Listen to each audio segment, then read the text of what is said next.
Gubernur Bengkulu ditetapkan jadi tersangka KPK jelang hari pencoblosan Pilkada 2024. Kita bahas bersama Ketua KPU Provinsi Bengkulu, Rusman Sudarsono. Pak Rusman, selamat petang. Selamat petang. Pak Rusman, artinya setelah ditetapkan sebagai tersangka dan juga ditahan, status tersangka sebagai calon gubernur di Pilkada seperti apa, Pak? Jadi begini, walaupun ada pasangan calon, ini yang sudah ditetapkan sebagai tersangka oleh KPK, tentu proses pencalonannya ini sah dan proses pilkadanya tetap akan berjalan. Dan status mereka ini tetap sebagai pasangan calon, yang tentu kami belum bisa memberikan sanksi apa-apa terhadap dengan status daripada pasangan calon tersebut. Artinya proses pilkada di Provinsi Bengkulu ini tetap dengan dua pasangan calon. Itu. Artinya tidak menggugurkan status sebagai calon gubernur maupun juga paslon ya, Pak? Tidak, dia tetap.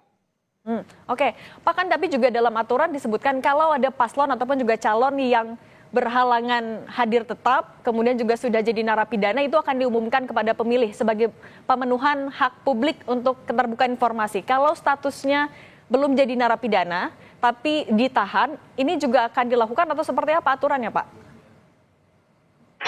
Jadi norma yang ada di PKPU 17 pasal 16 itu bahwasanya apabila ada salah satu pasangan calon yang dinyatakan berhalangan tetap atau terpidana, maka KPU Provinsi Bengkulu, KPU Provinsi ini bersurat kepada PPK, PPS dan KPPS melalui KPU Kabupaten Kota untuk diumumkan kepada masyarakat bahwasanya yang bersangkutan berhalangan tetap atau terpidana.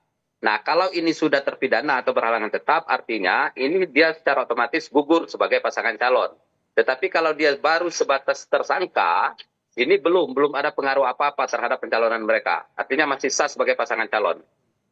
Artinya untuk Pilkada Bengkulu akan tetap dilakukan sesuai jadwal dan sesuai tahapan ya, Pak? Meskipun salah satu calon kepala daerahnya tidak bisa hadir ataupun juga sudah ditahan.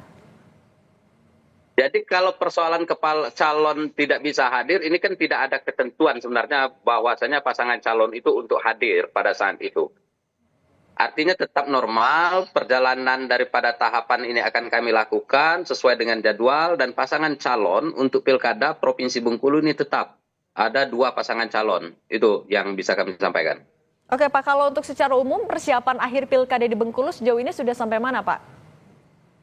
Kalau persiapan pilkada di Provinsi Bengkulu, bahwasanya kita sudah masuk kepada tahap pendistribusian logistik.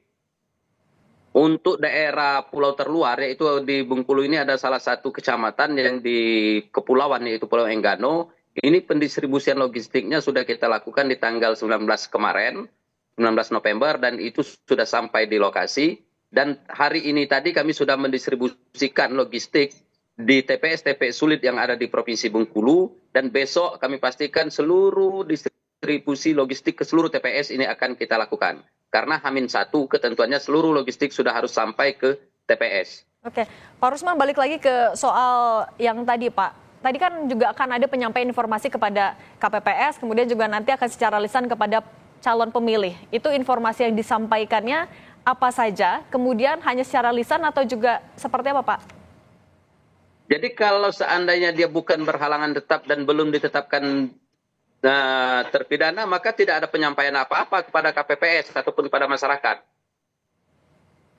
Tidak ada. Itu baru kita bersurat atau pemberitahuan itu kita sampaikan. Ini jikalau memang berhalangan tetap ataupun dia ini ditetapkan sebagai terpidana. Berhalangan tetap itu apa saja? Yang pertama, dia meninggal dunia. Yang kedua, dia sakit. Ini sehingga dia tidak mampu atau tidak cakap lagi untuk menjalankan tugas. Yang ketiga, ini yang tidak diketahui beradaannya sesuai dengan keterangan lembaga yang berwenang. Jadi itu baru dikategorikan nanti bahwasanya calon itu gugur sebagai pasangan calon. Oke, baik. Pak Rusman Sudarsono, Ketua KPU Provinsi Bengkulu, terima kasih. Sehat selalu, Pak. Ya, terima kasih. Selamat sore.